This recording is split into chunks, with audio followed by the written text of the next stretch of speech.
Hello everyone. जैसे कि मैंने पिछली वीडियो में आपको पढ़ाया था कि ये है आप मैंने पिछली वीडियो में भाखा के खंड में एनसीएफ 2005 पढ़ाया था। उसके बाद भाखा विभिन्न रूप बताया था।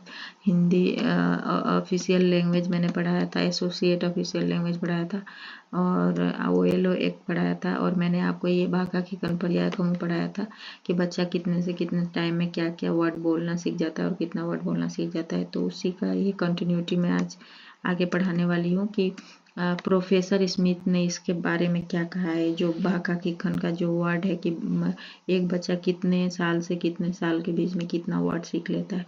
तो प्रोफेसर स्मिथ का कहना है कि बच्चा एक बছৰৰ পৰা एक बছৰৰ তিনিটা শব্দ শিকে, माने कि एक साल में बच्चा 3 शब्द सीखता है। पूरे साल में बच्चा एक साल के अंदर बच्चा 3 शब्द सीख जाता है। यहाँ पे दिया हुआ है कि 2 बছৰৰ 2 साल में 292 यानी कि 292 शब्द 2 साल में पूरा 292 शब्द बच्चा सीख जाता है। ये आपको याद रखना है कि प्रोफेसर स्मिथ ने क्या बोला है कि एक बছर में बच्चा 3 शब्द सीखता है, 2 बছर में यानी कि 2 साल में 292 शब्द सीखता है और 3 साल में बच्चा 2092 शब्द सीखता है। तो हाँ, ये चीज़ आप याद रख सकते हैं अच्छे से। उसके बाद और यहाँ पे नीचे और आपको दिया हुआ है कि भाखा खिक्कन प्रधान पद्धति। ये जो भाखा खिक्कन है इसका प्रधान पद्धति क्या है? भाषा सिखाने का, भाषा अधिगम का, यानी कि भाषा सिखाने का जो मेन, जैसे कि आपने कभी इंग्लिश सीखा होगा तो हम उसमें सीखते हैं कि एक विधि सीखते हैं कि ग्रामर, आपको ग्रामर सीखना है। फिर उसके बाद कोई बोलता है कि बातें सुन सुन के सीखना है, तो कोई कुछ बहुत सारी चीज़ें बोलता है। वैसे ही यहाँ पे अच्छे से बताया गया है कि भाषा सीखने की प्रधान जो पद्धति है वो क्या क्या है। तो यहाँ 1 नंबर में दिया हुआ है व्याकरण पद्धति, यानी कि ग्रामर के थ्रू सिखाना, बच्चे को ग्रामर बताना पहले कि हाँ ये ग्रामर बताना बच्चे को, और ग्रामर के थ्रू पढ़ाना बच्चे को। और दूसरे में दिया है व्याकरण अनुवाद पद्धति, यानी ग्रामर ट्रांसलेशन मेथड, यानी कि व्याकरण जैसे कि इंग्लिश में बोल रहे हैं आप, उसको फिर ट्रांसलेट करके और फिर बता रहे हैं एक पद्धति ये हो गया। और दूसरा नंबर का और ये है प्रत्यक्ष पद्धति, यानी डायरेक्ट मेथड यानी कि डायरेक्ट आप कोई और कुछ चीज़ नहीं बता रहे हैं, डायरेक्ट आपने बच्चे को इंग्लिश मीडियम स्कूल में भेज दिया और डायरेक्ट इंग्लिश में ही बात करना है उसको, और कोई भी लैंग्वेज उसको बोलने के लिए अलाउड नहीं है। कोई और लैंग्वेज बोलता है तो उसको पनिशमेंट मिलता है। जैसे कि आपने बहुत सारे इंग्लिश मीडियम स्कूल हो गए वो देखते हैं, तो उसमें अलाउड नहीं होता है। बच्चे को बस इंग्लिश में ही बात करनी है और जो कुछ भी बोलना है इंग्लिश में ही बोलेगा वो, भले ही वो टूटी फूटी जैसा भी बोलेगा वो, लेकिन उसको इंग्लिश ही बोलना है। ये डायरेक्ट मेथड हो गया। ये हो गया मिश्रण पद्धति, यानी मिक्सिंग मेथड। यहाँ पे तो सारे मेथड का मिक्स है, जैसे ग्रामर व्याकरण पद्धति, व्याकरण अनुवाद पद्धति और प्रत्यक्ष पद्धति, ये तीनों मेथड को मिला के पूरा मिक्स करके मेथड, सारी चीज़ें इस मिक्सिंग मेथड में पूरा मतलब पढ़ाया जाता है बच्चे को। व्याकरण भी बताया जाएगा, व्याकरण अनुवाद पद्धति भी बताया जाएगी। फिर उसको कभी कभी पनिशमेंट भी दिया जाएगा कि तुमको बस इंग्लिश बोलना है या कोई अदर जो भाषा टारगेट लैंग्वेज है, जो भाषा आप सीखना चाहते हो वही भाषा बस बोलनी है।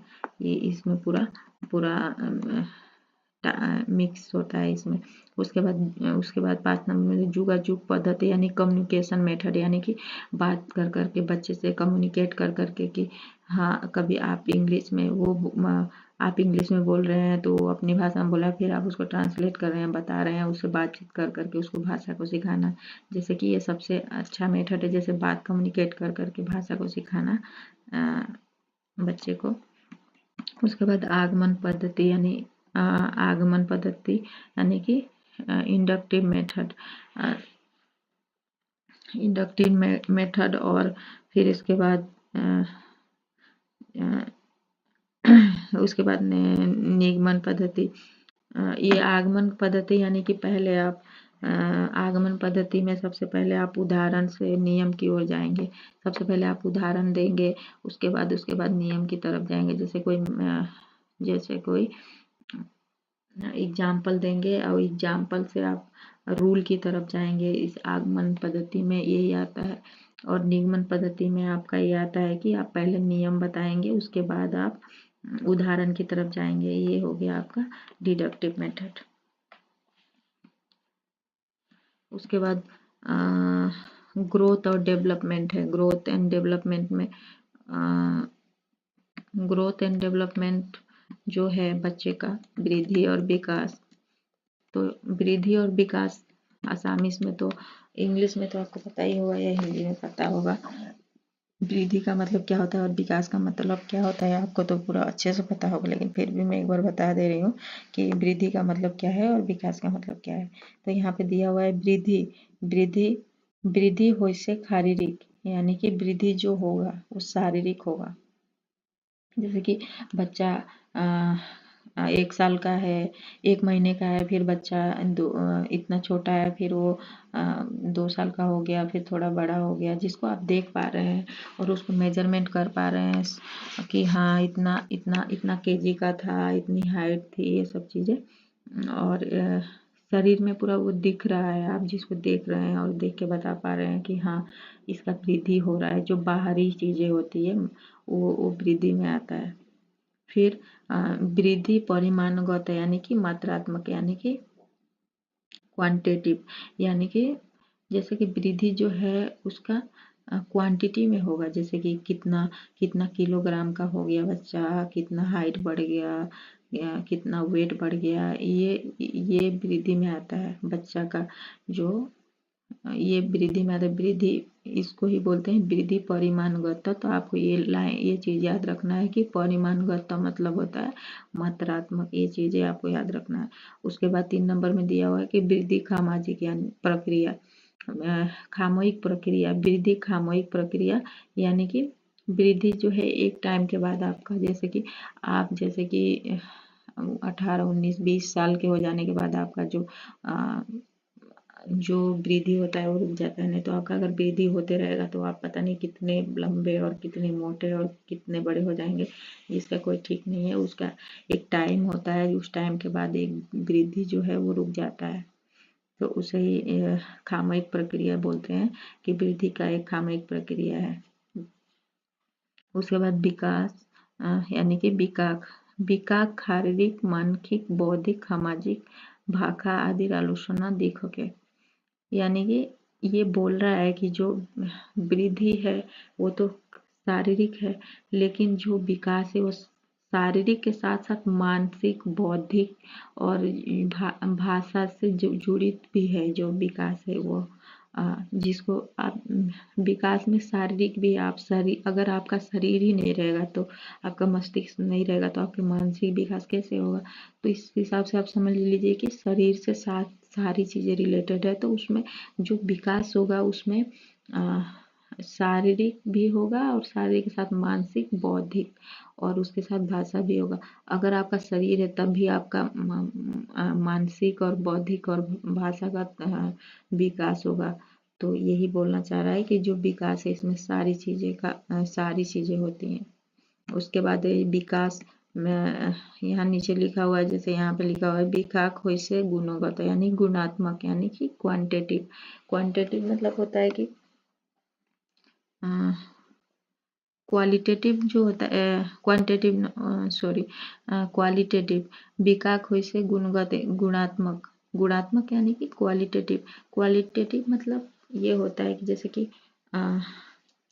आपका कितना मैं आपको पढ़ा रही हूँ और आपको समझ में आ रहा है, आपका कितना आप समझ पा रहे हैं, आपका कितना विकास हो रहा है, आप कितना ज़्यादा समझ पा रहे हैं। इसको मेरे पास मेजरमेंट करने के लिए कुछ भी नहीं है, जिससे मैं मेजरमेंट करके और देख लूँ कि आपका कितना मस्तिष्क का विकास हो गया, कितना बौद्धिक हो गया, कितना आप सामाजिक हो गए और आपका भाषा का कितना ज़्यादा विकास हो गया। मैं इसको मेजरमेंट नहीं कर सकती और ना इसको मैं देख सकती हूँ। ये जो विकास होता है ये मात्रात्मक और गुणात्मक दोनों होता है, ये भी याद रखना है। उसके बाद 3 नंबर में ये दिया हुआ है कि जीवन व्यापी 16 अविरत प्रक्रिया, यानी कि जो हमारा विकास है ये पूरा जन्म से लेके, जो बोलते हैं ना, हमारे गर्भ से लेके पूरा कब्र तक चलता है। जैसे कि हम जब पेट में रहते हैं तब से ही हम भ्रूण में आते हैं, उसके बाद हमारा वृद्धि और विकास दोनों चलते रहता है और हम बड़े होते हैं। फिर 9 महीने के बाद हमारा जन्म होता है, उसके बाद हम बढ़ते जाते हैं। और वो जो वृद्धि और विकास है, वृद्धि है, वो दोनों साथ चलते रहता है, लेकिन कुछ टाइम के बाद वृद्धि तो रुक जाता है, लेकिन विकास जो है वो जब तक जीवन चलेगा पूरे जीवन पर्यंत ही ये विकास चलते रहता है। तो यही बोल रहा है कि जीवन व्यापी 16 अविरत प्रक्रिया।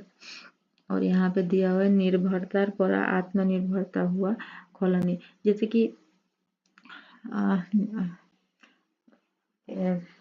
जैसे कि हम किसी और पे निर्भर रहते हैं, छोटा बच्चा होता है तो उसको कुछ चाहिए होता है और कुछ करता है तो उसको अपने माँ पे पूरा डिपेंड रहता है। जैसे धीरे धीरे धीरे वो बड़ा होता है, वो फिर आत्मनिर्भर हो जाता है। तो ही बोल रहा है कि परानिर्भरता से लेकर आत्मनिर्भरता पर जो शिफ्ट होता है वो विकास के थ्रू ही होता है। हम जैसे जैसे विकास होते जाता है वैसे वैसे आदमी आत्मनिर्भर होते चला जाता है। तो इसका मतलब यही है डिफरेंस। आप तो देख ही पा रहे हैं वृद्धि और विकास का क्या डिफरेंस है, ये तो एकदम इजी है। उसके बाद वृद्धि विकास तो पढ़ लिया, लेकिन आपका एक और चीज आता है परिपक्वता क्या है। परिपक्वता क्या है, यानी कि मेचुरेशन। जैसे कि आप मेच्योर हो गए, आप आपका मेच्योरिटी लेवल कितना बढ़ गया है, क्या क्या वृद्धि और विकास होने से आप पूरा मेच्योर माने जाएंगे। तो यहाँ दिया हुआ है कि परिपक्वता हो से शारीरिक, बौद्धिक और आवेगिक विकास। जैसे शारीरिक, हमारी जो शारीरिक और बौद्धिक और जो हमारी इमोशनल जो विकास है, ये तीनों का अगर विकास होता है तो यानी कि मैच्योरेशन लेवल हम पा चुके हैं, यानी हम परिपक्व हो गए, हम चीज़ों को लेकर चल पा रहे हैं, यानी कि मैच्योर्ड, एक बच्चा मैच्योर्ड हो रहा है। परिपक्वता का ये निशानी है कि शारीरिक के साथ साथ बौद्धिक और आवेगिक यानी इमोशनल चीज को भी कंट्रोल कर पा रहा है, यानी कि वो मैच्योर्ड है। यहाँ लिखा हुआ याक जोखी वो परा ना जाए। जो परिपक्वता है, मैच्योरेशन, आप कितना मैच्योर्ड हैं, आपको कैसे कोई माप सकता है, यानी कि जोक सकता है कि आप कितना कितना मैच्योर्ड हैं, आपको ये कोई मेजरमेंट नहीं कर सकता।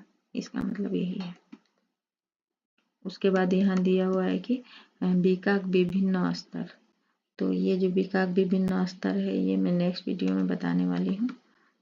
तो अभी तक मैंने आपको क्या क्या पढ़ाया है आप एक बार देख लीजिए कि प्रोफेसर स्मिथ ने क्या बोला था कि 1 साल में बच्चा 3 शब्द ही सीखता है, 2 साल में बच्चा 2 साल में 292 शब्द सीखता है, और 3 साल में बच्चा 292 शब्द सीखता है, 2092 शब्द सीखता है।